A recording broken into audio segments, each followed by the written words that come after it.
Assalamualaikum, balik lagi di channel jam 12. Kali ini aku mau nerusin alur cerita dari manhwa Super Evolution yang part 15. Buat kalian yang belum nonton part sebelumnya, aku saranin nonton dulu.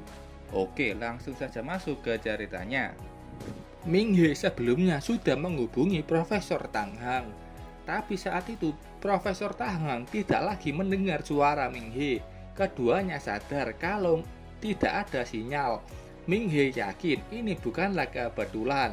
Goodness bilang mungkin saja parasit itu tidak ingin informasi dari Ming-hye tersebar, dan mungkin mereka menghancurkan menara seluler. Ming-hye tahu kalau kota Furong itu terpencil. Hanya ada satu menara seluler yang dekat dengan tambang kayu, dan kebetulan ada satu tim yang juga menuju ke sana. Kita lihat di tim Siana yang di dekat menara seluler. Mereka tampak mencoba melarikan diri dari kejaran monster rusa sebelumnya. Tampak Liandong yang sudah tidak membawa temannya yang sekarat. Siana melihat sesuatu yang membuatnya waspada. Itu monster parasit lain yang sudah membawa kapak tampak menghancurkan menara seluler. Kayaknya ulah dialah sinyal di kota Furong menghilang. Siana tahu orang itu sangat berbahaya dan menyuruh keduanya jangan mendekat. Zhang Ling ketakutan melihat monster yang sudah ada di depannya. Kita lihat dulu kejadian sebelumnya. Saat Siana masih harus melawan rusa ganas, Jianrong yang sebelumnya bangun juga mulai mendekati mereka. Huang Fan yang digendong Liandong melihat Jianrong yang sudah mendekat.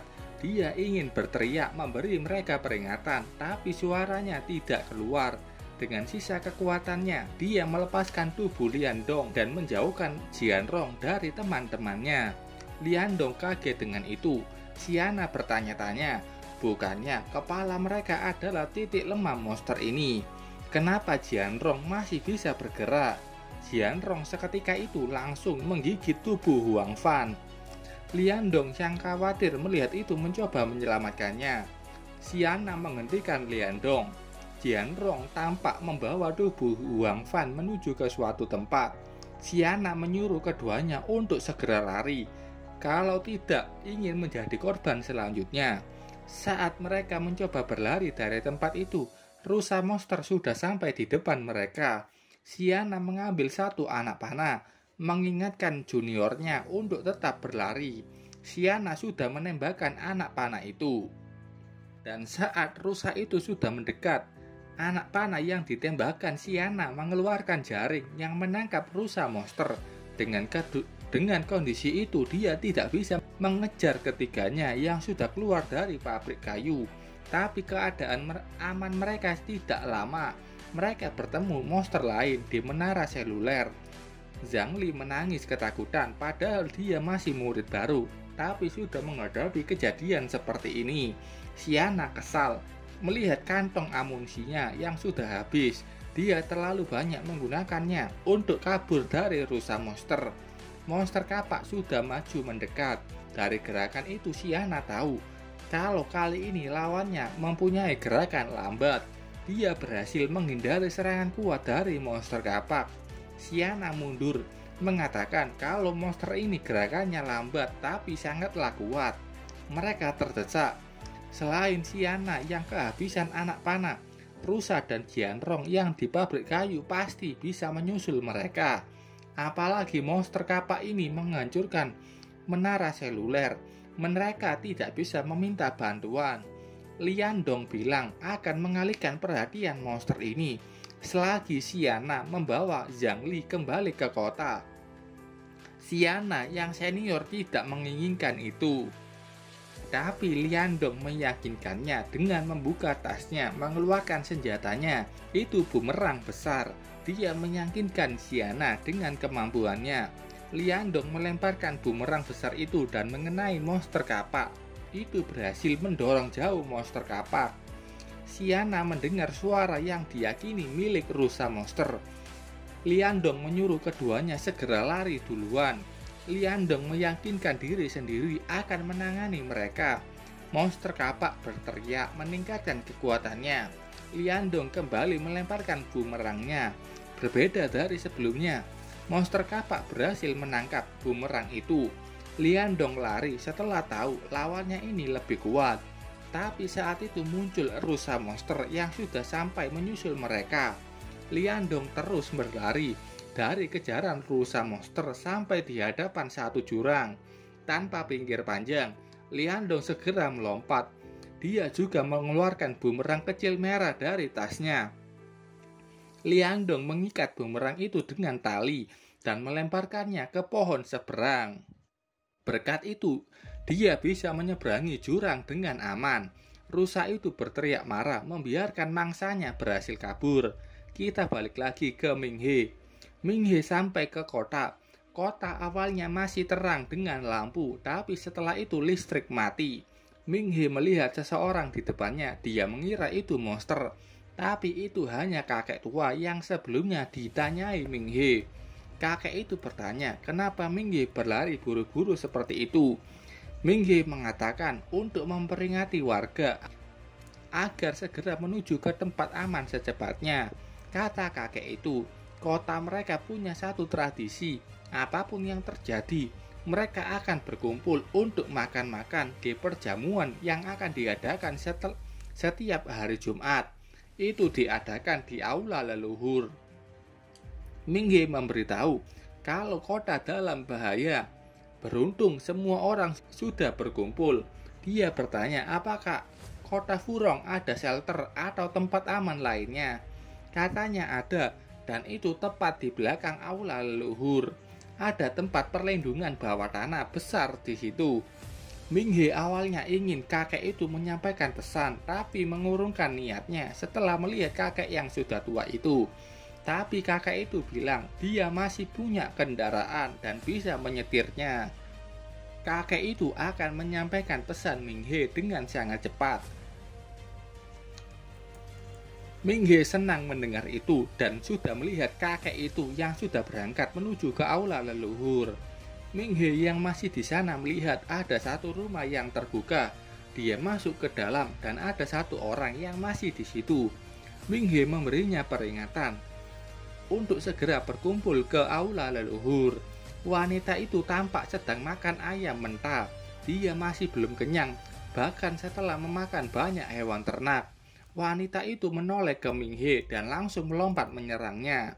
Minghe dengan cepat menghindari itu. Minghe kaget dengan apa yang terjadi, apalagi wanita itu terus mengejarnya. Godness bilang untuk Minghe segera pergi dari sini. Katanya di sini ada lebih dari satu monster. Minghe menoleh ke belakang dan melihat ada dua orang yang sudah datang. Mereka juga orang yang sudah terinfeksi parasit. Goodness juga bilang kalau Zhu Tao juga dalam perjalanan ke sini. Jangan biarkan mereka tetap di sini. Minghe paham dengan itu.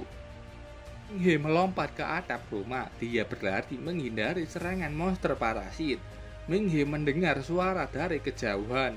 Goodness yakin mereka adalah Chang Zhang dan Zhou Tao yang sudah terbebas dari es Minghe. Suara tangisan itu, Goodness mengira bis ini punya banyak kemampuan. Yang mereka tanyakan sekarang, mereka sedang memanggil apa? Kata Goodness, kemungkinan ada orang lain yang sudah terinfeksi parasit ini. Minghe yang terus berlari dihadang kedua orang ini. Keduanya memakai senjata yang berbeda. Satu orang menggunakan gergaji, satunya pakai cangkul. Minghe menendang pengguna cangkul, berhasil mematahkan cangkulnya dan langsung memberikan pukulan kuat. Walaupun sudah mendaratkan pukulan kuat itu, tampak orang itu masih hidup. Gergaji sudah maju mengayunkan gergajinya ke Minghe. Minghe hampir saja terpotong masa depannya. Kalau saja dia tidak cepat melompat untuk menghindarinya. Minghe maju menghindari gergaji itu dengan selisih tipis dan memberikan pukulan kuat ke wajah lawannya. Pukulan itu menerbangkan gergaji masuk ke sebuah rumah. Minghe melihatnya yang masih bisa bergerak dan dia tidak tahu kalau ada Cita di belakangnya. Aku panggil wanita ini Cita karena tadi Minghe bilang gerakan wanita ini kayak Cita. Minghe menoleh ke belakang melihat Cita yang sudah membuka mulutnya siap memakannya. Dengan cepat, Minghe mengangkat bahunya membuat mulut Cita tertutup. Di chapter ini banyak sensor dari autornya menghindari gambar menjijikan atau darah. Maklumin aja. Cita terjatuh kesakitan setelah lidahnya terpotong karena paksaan Minghe. Setelah beberapa lama, Cita itu tampak mengeluarkan asap dari tubuhnya. Minghe tahu kalau Cita ini sudah mati. Dia memikirkan kenapa Cita ini mati sambil melihat lidah Cita yang sudah terpotong. Goodness bilang, pikirkan itu nanti, segera pergi dari tempat ini. Minghe pun segera pergi. Sementara itu di aula leluhur, tampak warga sudah menerima berita dari Minghe dan mulai menuju ke tempat perlindungan. Nianrong dan Profesor Tang Han memimpin mereka dan melindungi untuk bisa masuk ke tempat perlindungan. Dua murid lain juga sudah kembali. Tetua kota bilang ada monster di kota mereka. Murid ini bilang banyak teriakan di kota dan menyuruh menutup pintunya. Tapi tetua masih menunggu orang-orang yang masih berada di luar untuk bisa masuk. Minghe tampak juga sudah sampai di aula leluhur. Dia langsung melaporkan apa yang terjadi selama perjalanannya ke sini. Awalnya monster itu baik-baik saja, tapi entah kenapa mereka tiba-tiba berubah dan lebih agresif. Tang Hang bilang parasit ini punya rahasia. Parasit ini harus benar-benar mengambil penuh organ inangnya agar bisa mendominasi inangnya. Nianrong dan kakek mendekati keduanya bertanya apa yang mereka diskusikan. Minghe ragu-ragu, apakah masih ada parasit yang ikut ke dalam shelter? Kakek itu yakin kalau semua orang di dalam kemungkinan normal. Katanya mereka yang sudah terinfeksi kayak rubah yang hanya mempelajari setengah kebiasaan manusia. Mereka bertingkah aneh dan menghindari untuk muncul dalam keramaian. Kebiasaan warga Furong yang makan bersama di aula leluhur setiap hari Jumat. Tang Hang juga setuju dengan itu. Orang yang terinfeksi pasti tidak tahu tentang kebiasaan ini. Kakek ini sudah merasakan keanehan di dalam kota, tapi orang-orang tidak mempercayainya. Jadi dia terus berjaga setiap malamnya. Tang Hang bertanya apakah parasit ini punya kesamaan. Minghe ragu-ragu, kecuali Zhou Tao dan Chang Zhang. Parasit lain lebih lemah dan punya IQ rendah. Tang Hang bilang, penelitiannya berhasil mengetahui kalau parasit ini memecah dari generasi pertama dan kedua. Zhou Tao sudah pasti generasi pertama, kekuatan dan bisa meniru manusia sepenuhnya. Bahkan sudah mencapai pembaruan bisa membaur dalam komunitas manusia. Sementara generasi kedua seperti zombie, mereka primitif, brutal, dan tidak sepenuhnya evolusi. Tang Hang yakin seharusnya ada 3 generasi. 3 generasi pertama yang menjadikan generasi kedua sekarang menjadi generasi ketiga. Diskusinya dilanjutin nanti. Sekarang mereka yakin kalau generasi kedua tidak ada di dalam warga kota. Untuk melindungi sisa warga kota, mereka harus segera menutup tempat ini dan menunggu bantuan. Generasi kedua sudah mengintari kota dan mereka sangat lapar. Mereka akan memakan apapun yang mereka lihat. Nianrong bilang, memang benar tidak ada generasi kedua di warga kota di dalam shelter, tapi masih ada kemungkinan generasi pertama ada di situ. Dan jangan-jangan orang itu salah satu warga yang sudah masuk ke dalam shelter. Saat itu mereka melihat para zombie generasi kedua yang sudah sampai di sana. Tang Hang tahu itu. Dia sudah menarik Nianrong untuk masuk ke dalam shelter. Dia langsung menutup pintunya sebelum para zombie itu bisa masuk. Ada satu zombie yang berhasil masuk setengah tubuhnya, tapi itu berhasil dihentikan saat pintu tertutup. Warga yang melihat itu mulai ketakutan saat sadar kalau kota yang mereka tempati ada monster yang sedang bersembunyi. Bahaya di luar sudah sementara diatasi, tapi bagaimana bahaya di dalam shelter? Suara alarm sudah terdengar ke seluruh kota. Suara ini sampai kedengaran ke keluar kota. Grup 4 yang dipimpin Lu Feng bersama 2 murid tampak masih di luar kota Furong. Lu Feng tahu kalau ini tandanya ada bencana level 7. Lu Feng berencana untuk berkumpul dengan grup lain dan segera mengevakuasi keluar kota untuk mencari bantuan dari luar. Lu Feng tahu suara peringatan itu seperti tanda bagi mereka yang berada di luar kota Furong untuk mereka tidak masuk ke dalam. Suara peringatan itu membuat para zombie emosi. Chang Zhang datang untuk menghancurkan pusat suara itu. Di atas atap juga ada Zhu Tao. Dia tahu kalau kebanyakan orang sudah bersembunyi di bawah tanah. Zhu Tao tersenyum. Mereka kira akan baik-baik saja setelah bersembunyi. Zhu Tao juga mengatakan kalau mereka masih punya rekan yang lain. Chang Zhang akhirnya ingat waktu itu hanya 3 parasit yang sudah masuk ke kota Furong. Awalnya mereka memakan kecoa dan sekarang sudah banyak dari mereka. Chang Zhang membanggakan spesies mereka yang punya reproduksi terbaik. Bahkan Zhu Tao mengatakan kalau kota Furong dan isinya seperti plasenta bagi spesies mereka. Kalau kalian tidak tahu plasenta, cari saja sendiri di Google. Sementara itu, di shelter, Tang Hang memberikan 1 kertas ke Ming He yang punya gambar berbagai tanaman yang dikirim Ming He sebelumnya. Ada 1 bunga dandelion. Kata Tang Han, itu bukan dandelion asli. Itu samaran cerdik yang mereka pakai. Dandelion menyebarkan benih dengan angin. Proses ini ditiru parasit itu. Itu berevolusi menjadi parasit dandelion untuk menyebarkan parasit ke manusia dan hewan.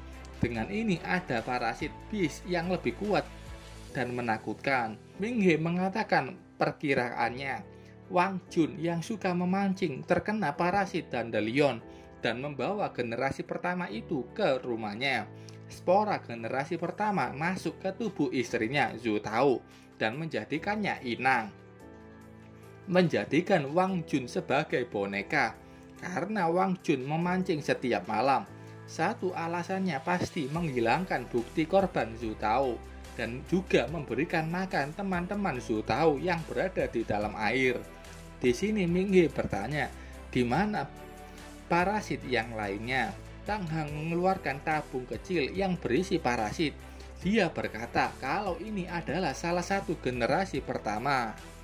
Ini hanya pecahan kecil. Sisa tubuh parasitnya harusnya ada di tubuh Chang Zhang.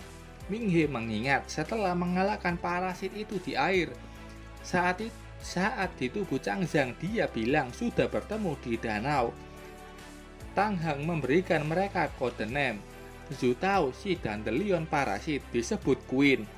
Chang Zhang si parasit anemon air disebut Tyrant. Mulai kali ini aku akan menyebut mereka Queen dan Tyrant. Tang Hang juga bilang sampel aneh yang diterimanya dari Hunter itu juga merupakan generasi pertama yang lain dan dia menyebutnya Ghost. Dia yakin kalau Ghost adalah pelopor spesies parasit yang pertama kali masuk ke kota Furong. Setelah sampai ke kota Furong, Ghost memimpin Queen dan Tyrant menuju ke kota. Kemungkinan Ghost ada di salah satu warga di dalam shelter. Karena dia yang pertama datang, pasti sudah beradaptasi dengan kebiasaan kota Furong. Ming He memikirkan cara apa untuk bisa menemukannya. Ming He mengingat Cita yang sudah terbunuh setelah lidahnya terpotong. Jadi kemungkinan organ paling penting dari parasit itu adalah lidah. Kalau benar itu lidah, Tang Hang tahu metode yang cukup beresiko. BTW warga di shelter ada yang membawa makanan dari perjamuan. Karena emang tujuan mereka ke aula leluhur untuk makan bersama, sekalian menuju ke shelter mereka membawa makanan. Setelah mendengar rincian rencana dari Tang Hang, Ming He mengatakan hanya ada satu cara untuk mengetahuinya. Warga mulai panik kapan mereka bisa keluar dan apakah kota sudah aman. Tetua menenangkan mereka dan meminta mereka mendengarkan apa yang akan dikatakan Profesor Tang Hang. Tang Hang mulai mengatakan, semuanya Apa yang kita hadapi saat ini adalah calamity beast yang bisa menyamar. Bahkan itu bisa menjadi salah satu dari kita. Dan dari investigasi kita tahu kalau calamity beast bersembunyi di antara kita yang mengambil wujud manusia. Setelah mendengar perkataan dari Profesor Tang Hang, warga terkejut karena mereka tahu ada monster yang menyamar menjadi manusia di salah satu dari mereka. Oke, sampai sini dulu ceritanya. Terima kasih buat kalian yang sudah menonton videonya sampai selesai.